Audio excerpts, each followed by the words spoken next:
за Big Mama Scandal се дават различни години от как съществуват. 13 или 14 са, може би въпросът трябва да е към Иво. Тази година навършваме 18 години, 91 година е началото на Big Mama Scandal, на 15 юни 1991. Пак към те въпроса като към ветеран. За всичките тези години, които бяха много разнообразни в най-различни отношения, кои бяха най-трудните мигове? Може би най-трудните мигове, много хубав въпрос задаваш, може би най-трудните мигове бяха, когато групата трябваше от големите концерти само, между периода 91-94 година, да влезне в малки клубове, където да свири. И изцяло нашия вид работа въобще трябваше да се промени, така че хората, които бяха на 1 метър от нас или на 1 сантиметър от нас, отново да слушат Big Mama Scandal. Това беше много трудно, наистина. Може би, когато има промени в групата, тогава наистина се появяват трудни моменти, когато трябва да се набира нов състав и да се сработва отново една група. Това може би са трудните моменти. В едно негово интервю той казва, че няма любима мисъл, няма девиз, но все пак ако трябва да изрече фраза, която никога не забравя, това е: каквото и да става, продължавай да свириш. Съгласни ли сте и вие с това? Да, и аз съм съгласен. Добре, какво стана през последните години, през които вие явно продължавате да свирите? В ръцете си всъщност държа доказателствата за това какво се е случило, но нека да чуем повече от вас за новия албум, за новите ви успехи. Значи, нашата дейност в последните години е свързана предимно с чужбина. Този диск, червения, който е, това е първия диск, който издадахме, една песен в компилация с американски и канадски групи на територията на Щатите и на Европа. Гърция без България. 2007 година Paris Records специално правиха покана към нас, лично президента на компанията, да издаде в тази компилация нашата песен All This Time, с което ние се превърнахме в първата българска група, която подписва договор с американска музикална компания от този калибър. Значи те имат 7 радиа и въобще са една от най-известните компании за рок музика в Щатите.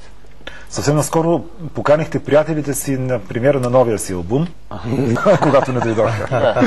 Изтървах една прекрасна промоция на групата ни. Направихме един като концерт с 10 песни, на много високо ниво, като звук, като картина. Изтървах един много хубав купон, всичко беше на живо, наистина. Прекрасна вечер. Ние показахме и диска, който излиза в момента заедно с новия албум в България. Това нещо излезе в Щатите. Паралелно тук има 2 песни от новия албум. I'll Take You и All This Time. Това е пак на компанията Paris Records, но се разпространява с едно американско музикално списание, което се казва Rock Nation. И отново показва един, може би малък, може би голям наш успех отново на територията на Щатите. Така че ние показахме всичките тези неща, които в момента излизат на тази промоция, като информация за всички почитатели на изкуството и на музиката в България, биха могли да подпомогнат и тези, които не дойдоха. Заради това е нашия апел към тях, за да могат по някакъв начин да се събудят и да отразяват по-честно нещата.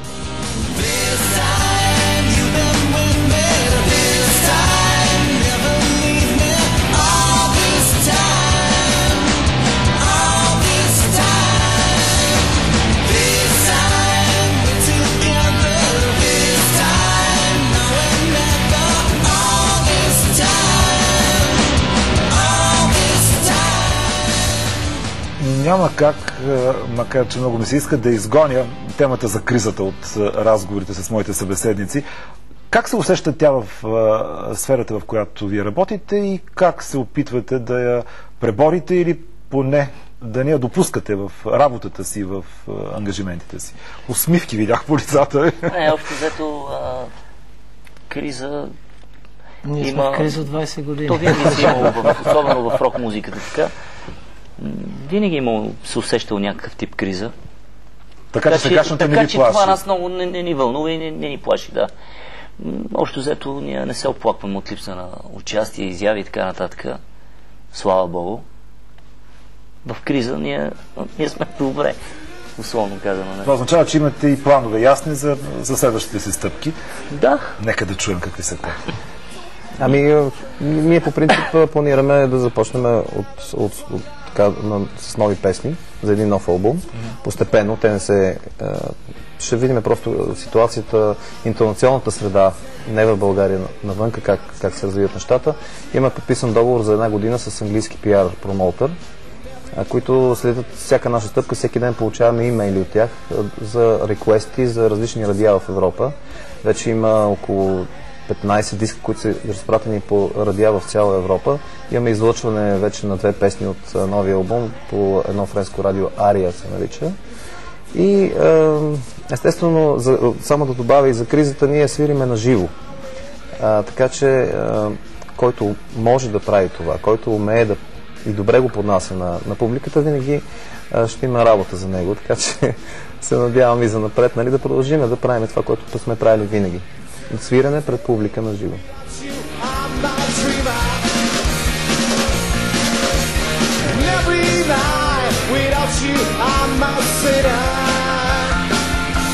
Just come with me.